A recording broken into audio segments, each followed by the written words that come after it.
Bonjour à tous chers abonnés et spectateurs, aujourd'hui on va parler du sujet le moins traité au monde dans le domaine de l'Uchronie, car on embarque pour une petite compilation de 8 scénarios sur la Seconde Guerre mondiale. Je crois pouvoir me dire sans me tromper que vous aimez bien le sujet. Entre ce conflit Napoléon et les histoires fantastiques où tout le monde meurt de manière horrible, j'ai compris depuis longtemps qu'une bonne partie de mon audience est constituée d'historiens monomaniaques qui rêvent chaque seconde de voir le monde brûler. Bon, et vu que la dernière chose dont j'ai envie c'est de vous voir débarquer devant chez moi, là-bas vos lèvres et les yeux vides, à me hurler de faire plus d'Uchronie sur les mêmes sujets, j'ai décidé de vous faire plaisir et de vous proposer ce florilège de scénarios sur la Seconde Guerre mondiale, via des angles que je n'ai jamais traités. Et non, jamais.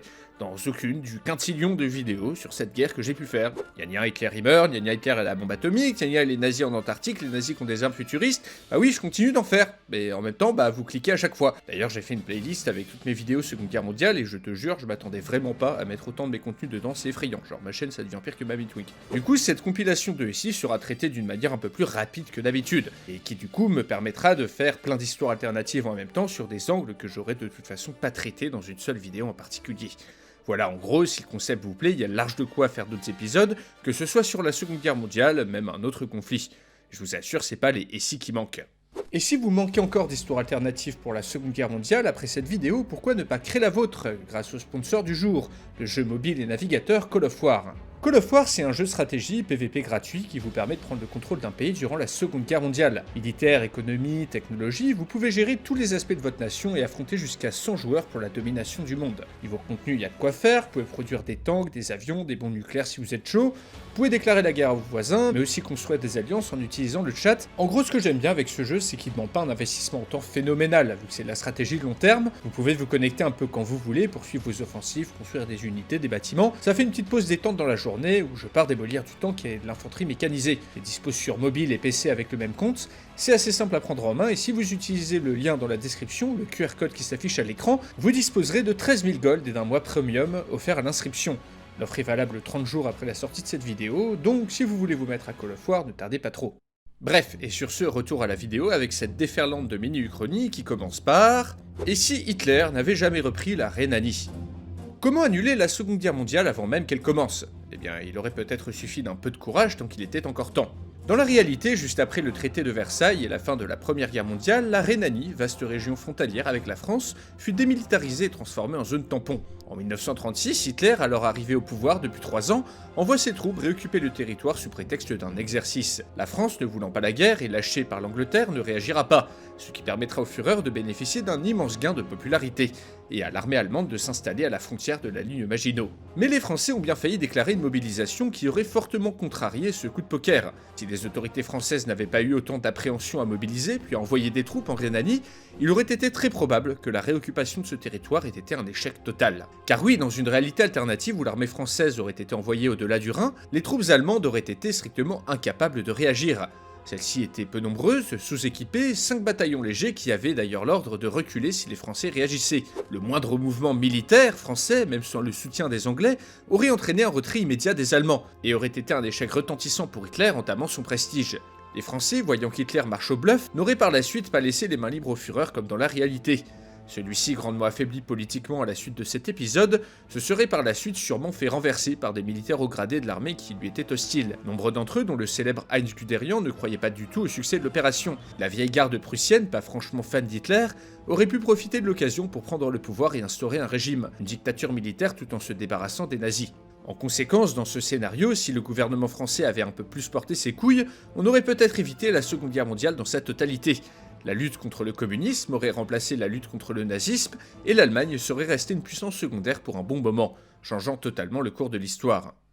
Et si l'armée anglaise avait été détruite à Dunkerque ? 338 226, dont presque 200 000 Anglais. C'est le nombre ahurissant de soldats sauvés lors de l'évacuation de Dunkerque. Un miracle rendu possible par la ténacité des troupes françaises, qui aura évité à tous ces hommes menacés d'encerclement un petit tour dans les camps de prisonniers allemands. Mais imaginons que toute l'armée anglaise ait été tuée ou capturée lors de la bataille, et que l'évacuation n'ait pas été possible. Eh bien le résultat immédiat aurait été la disparition quasi totale de l'armée professionnelle britannique et de tout son équipement. Du côté français, de nombreux soldats évacués de Dunkerque n'auraient pas pu rejoindre la France libre. Dans ce scénario, la Seconde Guerre mondiale aurait été fort mal engagée, encore plus que dans la réalité. Ici, le gouvernement et la population britannique, démoralisés par cette défaite, auraient fait face à 2 options, continuer le combat ou engager des négociations de paix. Cependant, je pense que même avec le corps expéditionnaire anglais détruit, il aurait tout de même été impossible pour les Allemands d'envahir les îles britanniques, car la Royal Navy aurait rendu l'opération impossible. Les combats d'Afrique auraient été plus féroces. Peut-être même que le canal de Suez aurait été pris par Rommel et son Afrika Korps sans les troupes de Dunkerque. Mais si les Anglais décident de continuer la guerre, ils auraient fini par vaincre, avec le soutien des USA et de l'URSS bien plus difficilement. Il aurait juste fallu plus de temps. En gros, l'anéantissement des troupes à Dunkerque aurait été un danger plus politique que militaire, poussant les partisans de la négociation avec Hitler à faire pression pour virer Churchill, et éventuellement pousser à mettre en place une paix catastrophique pour le Royaume-Uni. Car si les Anglais avaient choisi de se rendre suite à Dunkerque, les États-Unis ne se seraient sûrement jamais engagés en Europe. Sans bataille d'Angleterre, l'aviation allemande aurait été quasi intacte, tandis que le Reich aurait à nouveau eu accès au commerce mondial, rendant quasi certaine sa victoire contre l'URSS et sa domination totale de l'Europe. Et si les Japonais avaient envahi la Sibérie ? On savait les Japonais des années 30-40 bien vénères, mais peu de gens sont au courant que leur état-major avait également pour projet d'en découdre avec l'ours russe en Extrême-Orient. L'opération Kantokuen était le projet qu'avait l'armée Nippon d'attaquer la Sibérie en septembre 1941, ce grâce aux nombreuses forces armées amassées en Mandchourie, passées sous le contrôle de l'Empire en 1931. Le but ? Prendre tout l'est de l'URSS jusqu'au lac Baïkal afin de sécuriser le flanc nord de l'Empire, et de porter un coup fatal à l'ennemi communiste. Un projet qui fut abandonné dans la réalité pour la simple et bonne raison que le fiasco était très probable. Les soviétiques avaient des troupes prêtes à défendre, tandis que les hommes et les ressources de l'armée japonaise en Mandchourie ont été par la suite plus utiles pour combattre en Chine ou dans le Pacifique. Donc si le Japon avait tout de même lancé cette invasion, celle-ci, après quelques succès initiaux, après une capture rapide de Vladivostok, se serait certainement embourbée durant les premières semaines, avant de s'enterrer à l'arrivée de l'hiver. Les Japonais ne seraient pas allés bien loin. Logistique infernale, manque d'hommes, de véhicules, d'artillerie, assaut à outrance coûteux en vie humaine, cette glorieuse opération aurait vite été un bourbier pour le Japon, qui aurait été privé de nombreuses ressources pour les autres fronts. Même si le Japon s'était synchronisé avec l'Allemagne pour envahir l'URSS, le résultat aurait sûrement été le même, un bourbier. La Sibérie, très vaste, peu urbanisée, n'aurait pas été une cible facile pour une armée japonaise peu motorisée, ne disposant pas de grandes unités blindées, ni d'expérience ou de véritable équipement pour combattre l'hiver. L'offensive se serait donc certainement enlisée, rendant certes la tâche plus dure aux soviétiques qui auraient été obligés d'allouer des moyens pour défendre l'Est. Mais l'enlisement des opérations, ainsi que des difficultés prématurées sur le front chinois, aurait rapidement poussé le Japon à stopper son offensive.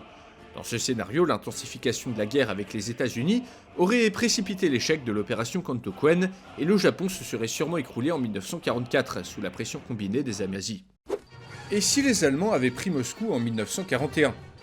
Dans la réalité, la défense de Moscou par l'armée rouge en 1941 est un des événements marquants du front de l'Est, et le premier revers majeur pour la Wehrmacht. Mais si les Allemands étaient entrés dans la ville après en avoir franchi les défenses, quelles auraient été les conséquences sur la suite de la guerre ? Poussé hors de sa capitale, Staline aurait-il jeté l'éponge ? Non. Comme avec Napoléon, les Russes ne se seraient pas effondrés si facilement. Déjà, l'industrie soviétique avait été déplacée à l'est, derrière les montagnes de l'Oural, permettant à la production d'armement de perdurer. De plus, la prise de Moscou aurait sûrement été très coûteuse en hommes pour les Allemands, qui auraient perdu des dizaines de milliers de soldats dans des combats de rue extrêmement violents, alors qu'ils étaient déjà épuisés par 6 mois d'avance continue. Dur dans ces conditions d'immédiatement relancer l'offensive. Le scénario le plus probable est qu'après la prise de Moscou, les soviétiques envoient leurs réserves arrivées fraîchement de Sibérie contre-attaquer. Piégées dans la ville, les troupes allemandes épuisées se seraient certainement faites surprendre, voire encercler, transformant la capture de la ville en désastre pour la Wehrmacht. Et si l'Espagne était rentrée dans le conflit ? Tout juste sortie d'une guerre civile sanglante, l'Espagne de Franco a fait le choix durant la Seconde Guerre mondiale de rester neutre. Enfin, plus ou moins, il y a eu des bails, mais jamais d'engagement total, du côté de l'un ou l'autre des camps. Mais si l'Espagne était entrée dans la guerre du côté de l'Axe, le camp naturel de Franco, disons vers 1941, cela n'aurait de toute manière pas changé grand-chose. Dans ce scénario, immédiatement, le Portugal, qui penchait lui du côté allié, serait entré en guerre contre l'Espagne, ouvrant un nouveau front qui aurait été une porte d'entrée parfaite pour les forces alliées en Europe. L'armée espagnole, encore en lambeaux, n'aurait certainement pas pu conquérir son voisin ibérique, qui aurait été immédiatement soutenu et armé par le camp allié. La capture de Gibraltar aurait également été très compliquée, et juste après la campagne d'Afrique, les troupes anglaises puis américaines auraient pu utiliser le Portugal comme un point d'entrée facile en Europe, et auraient sûrement rapidement vaincu l'armée espagnole. Pire, cette déroute probable aurait forcé l'Allemagne à détourner des ressources d'autres fronts pour défendre son allié. En 1942 ou en 1943 dans ce scénario, je pense que l'Espagne serait tombée, Franco aurait été en fuite, et les alliés auraient pu entrer en France via les Pyrénées. Le pays étant dévasté, il n'aurait pas pu résister très longtemps aux forces alliées. Donc dans ce scénario, en plus de l'Italie, l'Allemagne aurait eu à se coltiner un deuxième boulet qui aurait très certainement accéléré sa défaite. Et si le Japon n'avait jamais attaqué Pearl Harbor ? L'attaque qui aura fait entrer l'Amérique en guerre ne se produit pas dans une réalité alternative. Y aurait-il eu tout de même une guerre dans le Pacifique? Et sûrement que oui. Engagé depuis 1937 dans un combat sanglant contre la Chine, asphyxié par un embargo des États-Unis qui refusait obstinément de vendre son pétrole, le Japon n'avait pas d'autre choix que d'attaquer, pour continuer à s'étendre, mais surtout pour sécuriser les ressources nécessaires à son économie. Sans cela, la flotte japonaise, le plus grand atout de l'Empire, aurait manqué de tout en quelques années, et aurait été forcée de rester à quai par manque de pétrole et de pièces détachées. Le Japon n'avait pas d'autre choix donc que de passer à l'offensive, et a préféré le faire par surprise pour éliminer le plus possible de navires américains. Mais son véritable objectif était les Philippines, sous contrôle américain, car il était impossible de s'étendre plus dans le sud sans avoir des bases sur cet archipel. Dans le Pacifique, la guerre se serait donc déclenchée peut-être quelques mois ou quelques années plus tard, mais sans l'effet de surprise de Pearl Harbor. Les États-Unis auraient galéré pendant 2 ans, subi de cuisantes défaites face à des Japonais supérieurs dans le domaine naval et aérien, puis comme dans la réalité, se seraient sortis les doigts du cul, auraient fini par vaincre, tandis qu'en Europe, même si Hitler ne déclare pas la guerre aux Américains après Pearl Harbor, le président Roosevelt avait de toute manière lancé les États-Unis sur le sentier de la guerre, et aurait fini par entraîner son pays dans le conflit d'une manière ou d'une autre. Pearl Harbor ou pas, il aurait de toute façon fallu grandement altérer l'histoire pour rendre probable une victoire du Japon. Mais par contre, on peut faire un scénario où ce pays sort de la guerre dans un état 10 fois pire qu'après s'être pris de bombes atomiques dans la gueule. Et si les Alliés avaient envahi le Japon?